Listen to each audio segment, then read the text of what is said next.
Hello दोस्तों, welcome to our new vlog. आज का व्लॉग ज़रा हटकर है क्योंकि आज हम आपको ऐसे म्यूज़ियम की सैर कराएंगे जो कि बोरिंग बिल्कुल नहीं है। ये ट्रांसपोर्ट हेरिटेज म्यूज़ियम जो कि इस लेवल के इंडिया की पहली प्राइवेट म्यूज़ियम है और ये म्यूज़ियम हमारे प्यारे भारत देश में परिवहन के विकास को दर्शाता है जो कि हमारे लाइफस्टाइल का एक अहम हिस्सा है। ये म्यूज़ियम दिल्ली से 65 किलोमीटर दूर गुड़गांवा NH8 बिलासपुर चौक हरियाणा में करीब 90,000 वर्ग फुट में फैला हुआ 4 मंजिला इमारत है। चलो फिर चलते हैं एक अनोखे सफ़र पे।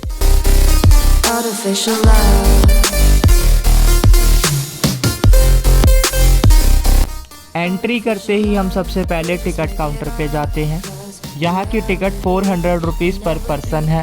अगर आप स्टूडेंट हो तो आप अपने ID कार्ड शो करके 200 रुपीज़ का स्टूडेंट डिस्काउंट ले सकते हो। टिकट लेने के बाद हम नेक्स्ट काउंटर पे जाते हैं जहां हमें एक फ़ोन कनेक्टेड हेडफोन और अंदर प्रदर्शित कलेक्शन से इन्फो रिलेटेड एक पैम्पलेट प्रोवाइड किया जाता है।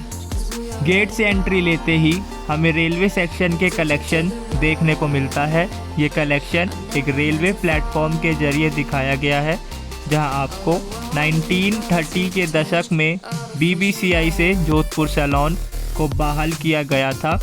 इसके अलावा यहां काफ़ी popular locomotive models, original poster, train tickets, lamp and railway map को दिखाया गया है। ये जोधपुर सैलून ब्रिटिशर्स अपने लग्जरी लाइफस्टाइल के लिए यूज़ करते थे जिसको आज़ादी के बाद डिसकंटिन्यू कर दिया गया था ड्यू टू हाई कॉस्ट। ये ट्रेन अंदर से वुडन फिनिश के साथ एक रिच लुक दिया गया था। फ्लावर में यूज़ करे गए कलर्स वेजिटेबल यूज़ करके बनाए गए थे। इससे आप अंदाज़ा लगा सकते हैं कि इसको कितना लग्जरियस बनाया गया था। अगर आप ट्रेन से सफ़र करना पसंद करते हैं तो डेफिनेटली ये सेक्शन आपको काफ़ी लुभाएगा। जैसे ही हम रेलवे सेक्शन से आगे बढ़ते हैं हमें पहिए की कहानी के साथ शुरू होने वाले भारत में परिवहन की समय रेखा को दिखाया गया है जो कि पालकी, बैलगाड़ी, घोड़ा गाड़ी और ऊंट गाड़ियां हैं। इनके साथ साथ कैरिज लैम्प, कार्बेट लैम्प और पालकी के पंख जैसे सामान रखे गए हैं। तो ये है फ्यूनरल कोच। जैसा आप नाम से समझ गए होंगे ये डेड बॉडी को ले जाने में यूज़ होता था। ट्रांसपोर्ट के टाइमलाइन को देखने के बाद हम बस एंड ट्रक गैलरी से गुजरते हैं। ये सेक्शन एक बस डिपो की तरह डिज़ाइन किया गया है जहां आपको पुरानी बसेस के ज़रिए बस की डेवलपमेंट जर्नी को दिखाया गया है। यहां बसेस के साथ साथ वैन्स और ट्रांसवेज को भी शो किया गया है। 19 की कई मूवीज़ और सिनेमा में ऐसे वैन्स और बसेस को दिखाया गया होगा जो कि काफ़ी मज़ेदार और रोमांचक दिखती हैं। यहाँ ट्रक आर्ट को भी दर्शाया गया है जो कि अपने आप में एक अद्भुत है। जिस प्रकार एक ट्रक चालक अपने ट्रक को घर की तरह सजाता है वैसे ही यहाँ ट्रक को फ्लोरल आर्ट द्वारा दिखाया गया है। ग्राउंड फ्लोर से होकर अब हम बेसमेंट की तरफ जाते हैं और यहाँ आपको देखने को मिलता है ऑटोमोटिव गैलरी जो कि काफ़ी व्यूअर्स को अपनी तरफ आकर्षित करेगा। ये गैलरी इंडियन कार इंडस्ट्री के एवोल्यूशन को दिखाता है। यहाँ डिस्प्ले में लगभग 75 vintage and classic car parked हैं। यहाँ क्लासिक इंडियन स्ट्रीट के सीन के साथ साथ विंटेज पेट्रोल पंप और स्पेयर पार्ट्स को भी दिखाया गया है। यहाँ एक स्पेशल सेक्शन बॉलीवुड में यूज़ होने वाली कार्स को भी दिखाया गया है। अब जो आप ये लाल रंग की कार देख रहे हैं, दिल तो पागल है मूवी में इसको शाहरुख खान द्वारा चलाया गया था। अब जो आप ये कार देख रहे हैं ये कार है शेवरले इम्फाला। इस कार का यूज़ हाथी मेरी साथी मूवी में किया गया था जिस सीन में ये कार कीचड़ में फंस जाती है और इस कार को हाथी द्वारा बाहर निकाला जाता है।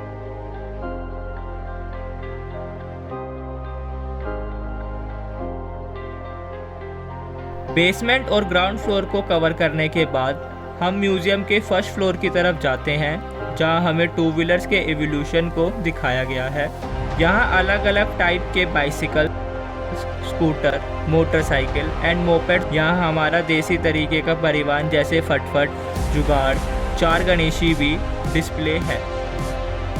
आज़ादी के बाद इंडिया में बहुत सारी हार्ले डेविडसन आ गई थी। उनके इंजन को यूज़ करके ये फटफट बनाया गया था। इनके बनाने के बाद बैलगाड़ी, ऊँटगाड़ी, तांगा का उपयोग कम हो गया। टू व्हीलर के सेक्शन से आगे बढ़ते ही हमें एक प्लेन हवा में झूलता हुआ दिखता है। हम काफ़ी रोमांच से आगे बढ़ते हैं। यह सेक्शन इंडियन एविएशन सेक्टर की हिस्ट्री को और डेवलपमेंट को दिखाता है। यहाँ आपको इंडियन एविएशन के साथ एयर इंडिया की ग्रोथ और इतिहास के बारे में बताता है।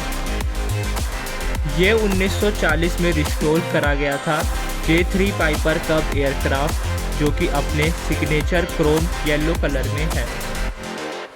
ज़मीन और हवाई सफ़र के बाद हम आते हैं वाटर ट्रांसपोर्ट पे। ये गैलरी इंडियन इनलैंड वाटरवेव्स के एवोल्यूशन और डिक्लाइन को प्रदर्शित करती है। यहाँ बोट्स के मॉडल और मैप के साथ साथ गंगा की स्टोरी को भी दर्शाया गया है। अब हम लिफ्ट से सेकंड फ्लोर की तरफ जाते हैं तो हवा में लटकी एक अनोखी कार दिखती है। तो इस कार को बादशाह के दिल तो ब्लैक गाने में दिखाया गया है। अब हम इस अनोखी कार को देखकर लिफ्ट से बाहर निकले ही कि हमें एक और अनोखी कार अपनी तरफ आकर्षित करती है। इस कार को पूरी तरह कॉइन से सजाया गया है। यह कार यहाँ की ब्यूटी है। इस कार को 1 रुपये कॉइन यूज़ करके डेकोरेट किया गया है, जिसमें टोटल 20,300 कॉइन्स का यूज़ हुआ है। आगे सेक्शन में बढ़ते हुए हमें मोटर इंजन कैसे वर्क करता है ये देखने को मिलता है और कई ऐसी आकर्षित करने वाली ट्राइबल आर्ट देखने को मिलती है, जैसे कि Gond Warli art work. Transport heritage museum के सारे सेक्शन कवर करने के बाद हम वापस लिफ्ट से पहुंच जाते हैं ग्राउंड फ्लोर पे। यहाँ पे आपको सोवेनियर शॉप और कैफेटेरिया मिल जाएगा। यहाँ थक हारने के बाद आप कुछ खा सकते हो। यहाँ म्यूज़ियम घूमने के साथ आपको अदर एक्टिविटीज़ करने का ऑप्शन भी है, जैसे कि फ्यूचरिस्टिक सिमुलेटर, ग्रुप पैडलिंग और कार साइकिलिंग, जो कि चार्जेबल है। ये म्यूज़ियम काफ़ी इन्फॉर्मेटिव के साथ साथ इंटरेस्टिंग भी है। बाकी म्यूज़ियम से हटकर ये काफ़ी वेल मेंटेन्ड और रोमांचक है। यहाँ आप अपनी फैमिली के साथ बच्चों को लेके ज़रूर आए। हमें उम्मीद है ये आपको निराश नहीं करेगा and this is worth visiting. ये म्यूज़ियम स्कूल स्टूडेंट्स के लिए भी प्रोग्राम टूर ऑर्गेनाइज करते हैं। यहाँ आपको एम्पल पार्किंग स्पेस भी मिल जाएगा। बट एक इम्पॉर्टेंट बात का आप ध्यान रखें कि यह म्यूज़ियम मंडे को क्लोज रहता है और ज़्यादा इन्फॉर्मेशन के लिए लिंक डिस्क्रिप्शन में डाल दिया गया है।